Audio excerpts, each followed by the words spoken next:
Dear student, welcome back to Aryan Classes. Aryan ક્લાસીસમાં તમારું હાર્દિક સ્વાગત છે.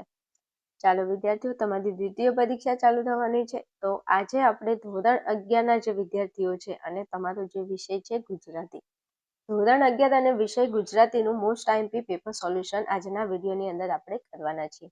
પેપર પૂછાઈ ગયેલું છે અને મોસ્ટ આઈએમપી છે, એટલે એવું ન થાય કે કાશ એકવાર વિડીયો જોઈ લીધો હોત તો. એટલે આમાંથી તમને ક્યાંક ને ક્યાંક તમારી પરીક્ષામાં બેઠા પ્રશ્નો જોવા મળી શકે છે.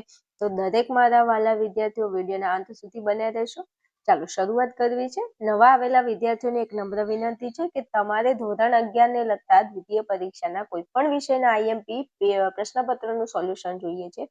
તો એના માટે ફટાફટ આપણી ચેનલને સબસ્ક્રાઇબ કરી લો અને આ વિડીયોની નીચે ડિસ્ક્રિપ્શનમાં લિંક આપેલી છે, ત્યાં જઈ અને તમે વોટ્સએપ ચેનલ અને ટેલિગ્રામ ચેનલની અંદર જોઈન થઈ જાઓ. એટલે હું જે પણ વિડીયો ફટાફટ અપલોડ કરું છું તો એની નોટિફિકેશન તમને ફટાફટ મળી રહેશે. ચાલો શરૂઆત કરવી છે. આપણે ફટાફટ વિભાગ એ ઉપર આગળ વધીએ છીએ. વિભાગ એ તમારો પદ્ય આધારિત છે અને એમાં અલગ અલગ ટાઈપના પ્રશ્નો પૂછાય છે. ચાલો શરૂઆત કરું છું. પ્રશ્ન નંબર આપણો 1 છે. એમાં તમને કીધું છે કે હેતુલક્ષી ઉત્તર આપવાનો છે. વિભાગ એનો પહેલો નંબરનો પ્રશ્ન છે. એમાં તમારે હેતુલક્ષી નો ઉત્તર આપવાનો છે. મારા ફળીના ઝાડવા 2 ગીતના કવિનું નામ જણાવો. તો મારા ફળીના ઝાડવા 2 ગીતના કવિનું નામ છે દેવજી આર મોઢા લખેલું છે, ધ્યાનમાં લેશો. ચલો પછી આગળ વધવું છે. પ્રશ્ન નંબર 2 ઉપર યોગ્ય વિકલ્પ પસંદ કરીને જવાબ આપવાનો છે. એમાં બીજા નંબરમાં કીધું છે કે ગુજરાતી સાહિત્યમાં કોણ સૌથી વધુ લોકપ્રિય પદ્ય વાર્તાકાર છે. હવે પદ્ય વાર્તાકાર કીધું છે એટલે અહીંયા આપણો જવાબ આવશે કવિ શામળ. જવાબ શું આવશે? કવિ શામળ. રેડી? ચાલો આગળ વધીએ. તો પ્રશ્ન નંબર આપણો 3 છે. સૂર્યાસ્ત થતા પક્ષી યુગલ ક્યાં ઝંપલાવે છે? જ્યારે સૂર્યાસ્ત થાય ત્યારે પક્ષી યુગલ ક્યાં ઝંપલાવે છે? તો આપણો જવાબ આવશે અંધકારભરી ખીણમાં. અંધકારભરી ખીણમાં. હવે આમાંથી તમને બેઠા પ્રશ્નો તમારી એક્ઝામમાં જોવા મળી શકે છે, એટલે પ્લીઝ જરા એક પ્રશ્નને ધ્યાનથી તમે સાંભળશો અને ધ્યાનથી તૈયાર કરશો. ચલો પછી તમને કીધું છે કે પ્રશ્નોના એક વાક્યમાં તમારે ઉત્તર લખવાના છે. પ્રશ્ન નંબર તમારો 4 છે. હરિને સી રીતે મૂલવી શકાય છે? તો હરિને સાચા હૃદયથી પ્રાર્થના કરીને યા તો તમે સાચી ભક્તિથી હરિને મૂલવી શકાય છે. ચલો પ્રશ્ન નંબર 5 છે. વિષયાને પોતાના આભૂષણ વેરી જેવા શા માટે લાગે છે? તો વિષયાને પોતાના આભૂષણ વેરી જેવા એટલા માટે લાગે છે કારણ કે તેના અવાજથી ચંદ્રહાસ જાગી જાય છે અથવા જાગી જશે, એટલા માટે વિષયાને પોતાના આભૂષણો વેરી જેવા લાગે છે. ચાલો પછી આગળ વધવું છે. તો તમને અહીંયા પ્રશ્ન નંબર 6 આપેલો છે. ઉપર સૂચનામાં કીધું છે 3-4 વાક્યમાં તમારે જવાબ લખવાનો છે. પ્રશ્ન નંબર 6 તમારો કયા ચેપ્ટરમાંથી પૂછેલો છે? ચેપ્ટર 17 માંથી પૂછેલો છે. જોઈ અને ટેલી કરી અને તૈયાર કરી લેજો. ચલો પછી સવિસ્તાર ઉત્તર લખવાના છે. એમાં 7મા નંબરનો પ્રશ્ન છે પરાજ્યની જીત શીર્ષકની યથાર્થતા સ્પષ્ટ કરો. તો આ જે પ્રશ્ન છે એ તમને ચેપ્ટર નંબર 13 માંથી પૂછ્યો છે. અને 7માં કીધું છે મારા ફળીના ઝાડવા 2 ગીતનો મધ્યવર્તી વિચાર સ્પષ્ટ કરો. એ તમને ચેપ્ટર નંબર 19 માંથી પ્રશ્ન પૂછેલો છે. તો જોઈ અને જરા ટેલી કરી લેજો. તો વારંવાર તમને આવા પ્રશ્નો પરીક્ષાની અંદર પૂછાતા હોય છે. ચાલો પછી આગળ વધવું છે આપણે વિભાગ બી ઉપર. વિભાગ બી તમારો ગદ્ય આધારિત છે. શેના આધારિત છે? ગદ્ય આધારિત છે.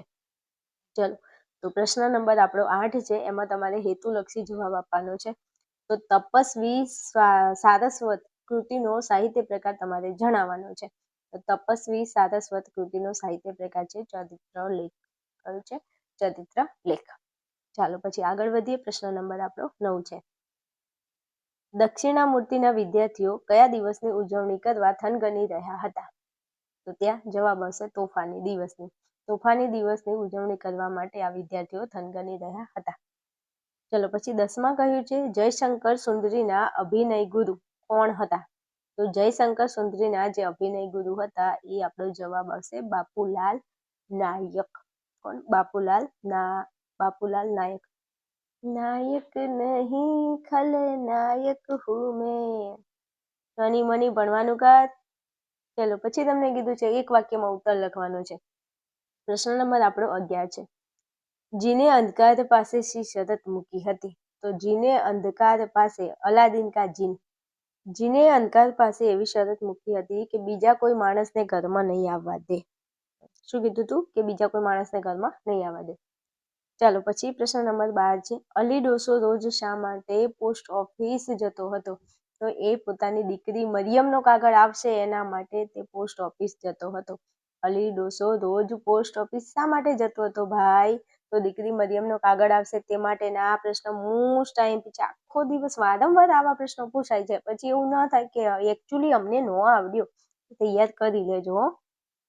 હાલો પછી આગળ વધવું છે. તો પ્રશ્ન નંબર આપણો 13 છે. 3-4 વાક્યમાં તમારે ઉત્તર લખવાના છે. એમાં તમને કહ્યું છે કે કેકા શાસ્ત્રીનો જીવન સિદ્ધાંત અને જીવન આદર્શ શો હતો? તો આ જે ક્વેશ્ચન છે એ તમને ચેપ્ટર નંબર 16 માંથી મળી જશે, ચેક કરી લેજો. પછી સવિસ્તાર ઉત્તર લખવાનો છે. એમાં 14 અને અથવામાં 14 રમણીકલાલના જીવનના પૂર્વાધ અને ઉત્તરાર્ધની સ્થિતિનું વર્ણન કરો. ચેપ્ટર નંબર 14 માંથી પ્રશ્ન તમને મળી જશે.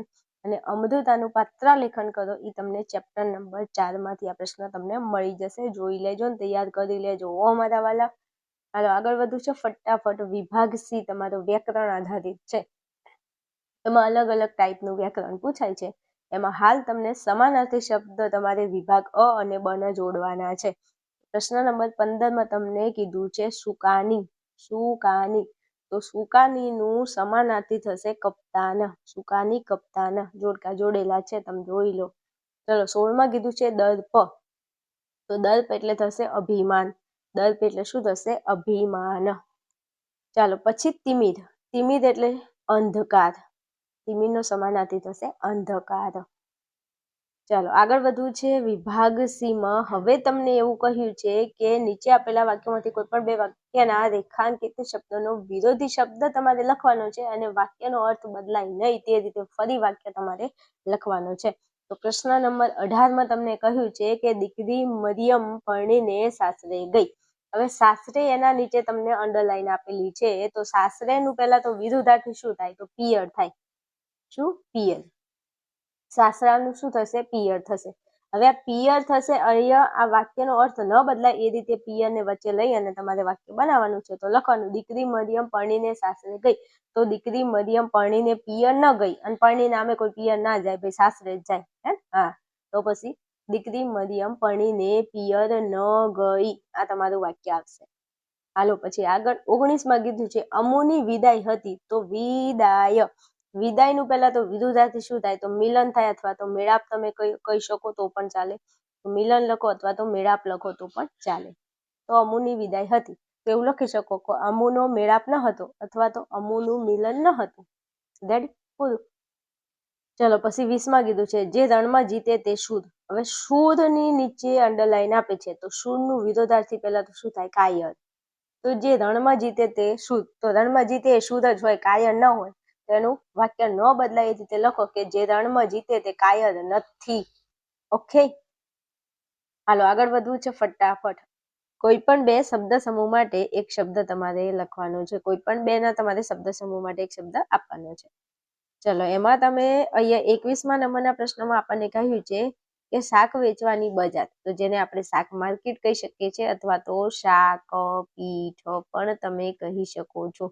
શાક વેચવાની બજારને શું કહેવાય? શાક માર્કેટ, અથવા તો શાક પીઠ પણ તમે કહી શકો છો. ચાલો પછી આગળ વધીએ. તો પ્રશ્ન નંબર આપણો 22 છે. ઢોરને નિરણ નીરવા માટેની જગ્યા. ઢોર એટલે ગાયો ભેંસો જે બી હોય.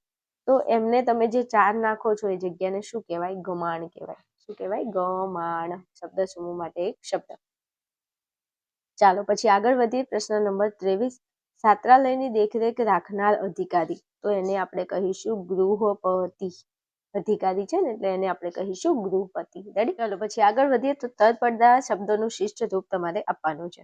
એમાં પ્રશ્ન નંબર 24માં કહ્યું છે વડી. વડી એટલે થશે મોટી. વડી અને વડીનું થશે મોટી.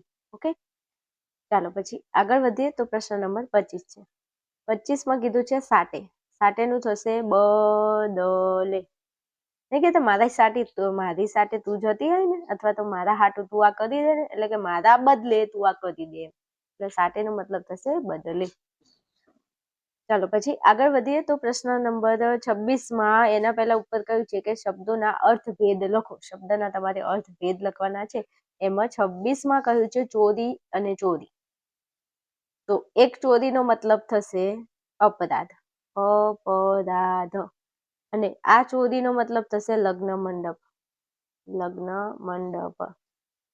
ખબર છે ને, ચોરી નથી હોતી, ચોરી બનાવીને પછી ત્યાં ફેરા ફેરવે, તો એ લગ્નનો મંડપ, એને કહેવાય ચોરી, ચોરી. અને આને કહેવાય ચોરી, ચોરી એટલે અપરાધ, આને કહેવાય ચોરી, ચોરી એટલે લગ્ન મંડપ. ઓકે, હાલો આગળ વધીએ. પ્રશ્ન નંબર 27 તમને આપેલું છે, એક રવિ આમ આપ્યું છે અને એક રવિ આમ આપ્યું છે. તો એક રવિ એટલે થશે સૂર્ય અને એક રવિ એટલે ખેતીનો પાક. શિયાળામાં લેવાતો ખેતીના પાકને રવિ પાક કહેવામાં આવે છે. સમજ્યા મારા વાલાઓ? ખબર પડી? તો યાદ રાખજો. હાલો આગળ વધવું છે. પછી શબ્દોની સાચી જોડણી તમારે શોધીને લખવાની છે, સુધારીને લખવાની છે. તો 28માં કીધું છે હિસાબનીશ. શું કીધું છે? હિસાબનીશ. તો એનું સાચી જોડણી થશે હિસાબનીશ. આ એની સાચી જોડણી થશે, લખી દેજો હિસાબનીશ. અહીંયા સ આપેલો છે, એની જગ્યાએ સસલાનો સ આવશે. ઓકે, ચાલો પછી તમને 29માં કહ્યું છે નિરીક્ષણ. નિરીક્ષણ છે, તો એનું સાચું નિરીક્ષણ આ રીતે થશે, નિરીક્ષણ. ઓકે, નિરીક્ષણ. ચાલો પછી ત્યાંથી આગળ વધીએ. તો તમને કહ્યું છે રૂઢિપ્રયોગનો અર્થ આપી વાક્ય પ્રયોગ કરવાનો છે. તો રૂઢિપ્રયોગનો અર્થ આપવાનો છે. 30માં કીધું છે આંતરિક કકળવી. આંતરિક કકળે એનો મતલબ થાય અંતરમાં દુઃખ થવું. શું થવું? અંતરમાં દુઃખ થવું. ચાલો પછી આગળ વધીએ. તો પ્રશ્ન નંબર 30, ચાર હાથવાળા થવું. તો ચાર હાથવાળા થવું એનો મતલબ થશે લગ્ન થવા. ચાલો પછી આગળ વધીએ. તો તમને અહીંયા કીધું છે કે સૂચના મુજબ કોઈ પણ 3ના ઉત્તર લખવાના છે. તમને અહીંયા સૂચનાઓ આપેલી છે, એ પ્રમાણે તમારે જવાબ લખવાનો છે. એમાં 31માં તમને અહીંયા કીધું છે કે વાક્યમાં ખોટો વપરાયેલો પ્રત્યય સુધારો. તો ખોટો પ્રત્યય તમારે સુધારવાનો છે. અહીંયા કીધું છે પાણી તો હવે દીકરીમાં મીઠું જોઈને જ પીવાશે. તો એવું ન થાય, એવી રીતે તમારે જવાબ લખવો પડે કે પાણી તો હવે દીકરીનું મોં જોઈને જ પીશ. હું બોલું છું, તમે સુધારી દેજો. પાણી તો હવે દીકરીનું મોં જોઈને જ પીશ. ચલો પછી 32માં કહ્યું છે હું તો બ્રહ્મ જ પડી ગઈ કે આપણી ગુલાલ રંગમંચ ઉપર ક્યાંથી આવી. અહીંયા તમને કીધું છે કે વાક્યમાંથી સંયોજક શોધીને લખો. વાક્યમાંથી તમારે સંયોજક શોધીને લખવાનો છે. તો સંયોજક આપણો આવશે કે. શું આવશે? કે. ચલો અહીંયા છે આપેલો છે કે. ચાલો પછી આગળ વધીએ. તો 33માં તમને કહ્યું છે વાક્યનો વિભક્તિ પ્રકાર ઓળખાવો. તો અહીંયા કપિલ રાયનો મધુકર પાસ થઈ ગયો. તો અહીંયા છે ષષ્ઠી વિભક્તિ. ષષ્ઠી વિભક્તિ. ઓકે, ચાલો પછી આગળ વધીએ. તો પ્રશ્ન નંબર 34માં કહ્યું છે વાક્યમાં સંયોજક મૂકવાનું છે. તો શાસ્ત્રીજી મેટ્રિક થયા ને મુંબઈ ગયા એવું લખ્યું છે. તો આપણે આમાં સંયોજક મૂકીએ તો શાસ્ત્રીજી મેટ્રિક થયા પછી મુંબઈ ગયા. તો થયા અને મુંબઈ વચ્ચે તમારે લખવું પડે પછી. ઓકે, ચલો આગળ વધીએ. વિભાગ ડી તમને અહીંયા આપેલો છે. તો વિભાગ ડી ના પ્રશ્નો હું તમને બતાવું છું, જરા જોઈ અને તમે પ્રશ્નોના જવાબ ચેકઆઉટ કરી લેજો. આ કાવ્ય છે, એમાંથી જવાબ શોધવાના છે. અહીંયા ફકરો આપેલો છે, એમાંથી જવાબ શોધવાના છે. અને પછી તમારે વિરામ ચિહ્નો મૂકવાના છે. અને અહીંયા તમને આપેલું છે તમારો વિભાગ ઈ લેખન સંસ્થા. તો એમાં તમને અહીંયા આપેલું છે ધોરણ 10ના વિદ્યાર્થીઓના વિદાયનો સમારંભનો તમારે અહેવાલ લખવાનો છે. એટલે ઘણીવાર આ બેઠે બેઠા અહેવાલ પૂછાઈ જાય છે, તો જરા જોઈ લેજો. અને અહીંયા તમને 3 નિબંધ આપેલા છે, એમાંથી તમારે 1 લખવાનો છે. સરસ મજાના નિબંધ છે, તો આમાંથી જોઈ અને તૈયાર કરી અને પછી જજો. તો આમાંથી બેઠે બેઠા પ્રશ્નો તમારી એક્ઝામમાં તમને જોવા મળી શકે છે. ઓકે, ચલો વિડીયોને અહીંયા રાખું છું. વિડીયોની અંદર નવા હોય તો વિડીયોને લાઇક, શેર અને ચેનલને જરા સબસ્ક્રાઇબ કરી લેજો, કારણ કે તમારી બીજી પરીક્ષાને લગતા મોસ્ટ આઈએમપી પેપર તમને આપણી ચેનલમાંથી મળી રહેવાના છે. ચલો મળીશું નેક્સ્ટ વિડીયોમાં. ત્યાં સુધી જોતા રહો, ભણતા રહો અને મોજ કરતા રહો.